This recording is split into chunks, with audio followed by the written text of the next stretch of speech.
We're back. It's the Ball-Time Bro Gilbert, and this routine is a classic. It's solid gold. It brings back a lot of memories.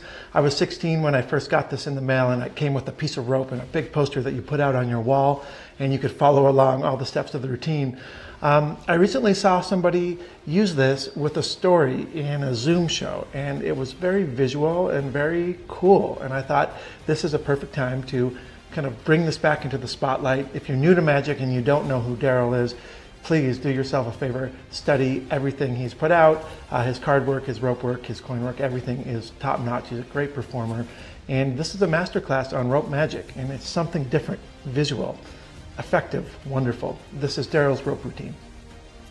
Ladies and gentlemen, the rope of mystery. Watch closely, nothing in the hands, just one piece of rope, an ordinary piece of rope, the kind you can buy in any magic shop. It's a good, strong, solid piece of rope.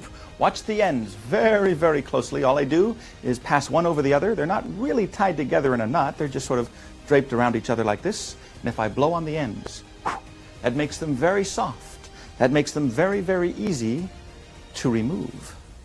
You're not laughing now. So now I have a piece of rope that has no ends, just middle. But it's good, strong, solid middle. There are no ends at all. Well, there are ends, but they're over here. All I have to do is take the ends, give a little squeeze like this, turn the inside to the outside, and of course vice versa, and that puts everything back the way it was at the very beginning. Ladies and gentlemen, the rope of mystery. Oops, no, that's an entirely different act. This time I'll take the ends, I'll tie them together with a double knot. That's one, and that is two.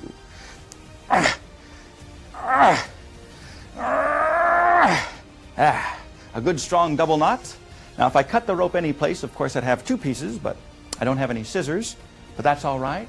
I'm a professional. I can fake it. Oh. Now normally what I do is I cut the rope exactly opposite from the tied ends. That way both lengths would be identical. But as you can see today, I'm a little bit off. That's all right. All I've got to do is take rope number one like this, put rope number two over here, say the magic words, cuancuardos, cuadaladas, por llenos salasitas, imigración, and the ropes restore, ladies and gentlemen, back to the original condition. And there you have it, the rope of mystery.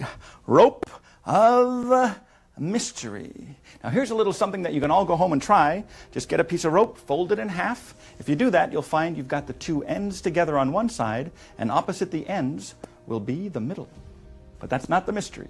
Watch closely. End number one, I give a little squeeze like this. It passes through the hollow core, and it lands on the other side. Now, for lack of technical variation, I'll repeat the illusion. End number two, a little squeeze. It passes through the hollow core, lands on the other side. So now I've got the ends where the middle used to be. The middle is where the ends used to be, which in itself is quite a feat. Although I seem to be the only one who thinks so. Ladies and gentlemen, the rope of mystery. Now sometimes when I do this, after the thunderous applause finally subsides, there's always someone that says, oh, I know how that's done. That's a piece of that phony, fake trick magician's rope. Actually, that's not true. This is not phony, fake trick magician's rope. I've got that stuff over here. This is ordinary rope. In fact, how about you, sir? Would you mind? Examine the rope, please. Make sure it's ordinary rope. It doesn't stretch. It doesn't shrink. In fact, you might have noticed the ends, the very tips, they have been dipped in glue, and the glue has dried hard. The reason I do that is for the exact same reason that we all have feet. I'll just leave it at that. No, it's true. Our feet prevent our legs from fraying at the ends. That's right. That's right. Now, here's a length. I can't let you see the whole thing right now, but I'll tell you what. For you, I'll give you just a little piece. If you'll check that puppy out for me, please. Perfect. That leaves me with this piece, and what I'll do is I'll tie a knot in the middle like this. And if I take that knot and squeeze it with my fist, I can create the illusion that the knot disappears. Actually, the knot is still there. It's just that I'm making it very, very small, and I'm hiding it on the inside. Now, you can't see it, but you can feel it. In fact, it's right there. You can feel the little bump. But rather than take the time to let everybody feel the bump, what I'll do instead is take the rope like this, give a little shake, ha-choo, and that reforms the knot from the inside out. How about you? Would you mind examining this rope, please? Make sure it's okay. Now, who has the big one? That would be you, sir. Let me have the rope back. And in your own words, is this an ordinary piece of rope? Ah, excellent phrasing.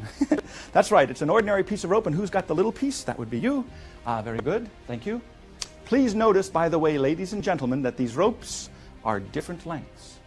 Now, normally I don't have to mention that, but every once in a while, I perform this mystery for a crowd that has been drinking, and sometimes the audience doesn't notice. Now, it's very important you notice the fact that the ropes are different lengths now. Otherwise, what I'm about to do would be even more pointless. Watch closely. 2 different lengths. In fact, all 3 are different lengths. May I? 3 different sized pieces of rope. All I've got to do now is bring up the opposite ends of the long piece, the middle-sized piece, and the short piece, and I say the magic words, stretcho, stretcho, stretcho, and the ropes will magically, mysteriously, and therefore entertainingly stretch and stretch until they all become identical in length. Can I hear a hallelujah on that, brothers and sisters?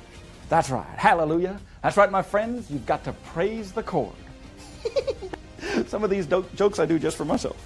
Watch closely, 3 pieces of rope now all identical in length. Here's rope number 1. I want you to see for yourself. It doesn't stretch, it doesn't shrink. It's a good, strong, solid piece of rope. But now rope number 1 is exactly the same length as rope number 2, which also does not stretch or shrink. And rope number 2 is exactly the same length as rope number 3. It's a very convincing illusion. Sometimes, though, when I do this, people think I'm using that phony sleight of hand stuff. But that's not true. In fact, to prove there is no sleight of hand involved, I will tie the ropes together. Now, with the ropes tied together, there's no way that I could cheat, even if I wanted to. In fact, I'll tie these ends together as well. 3 ropes tied together, making sleight of hand absolutely impossible. All I've got to do now is gather up the ropes, say the magic words, shrinko, shrinko, shrinko. And even though the ropes are securely tied together, still, they change back to their 3 completely different original lengths. Now, I don't expect you to take my word for it, so you might want to examine this rope here yourself. The little piece, make sure it doesn't stretch or shrink. Not to be confused, of course, with the middle-sized piece, and that would be for you over here, and the long piece, and that brings this mystery, ladies and gentlemen, to its dramatic conclusion, the stretching ropes of India.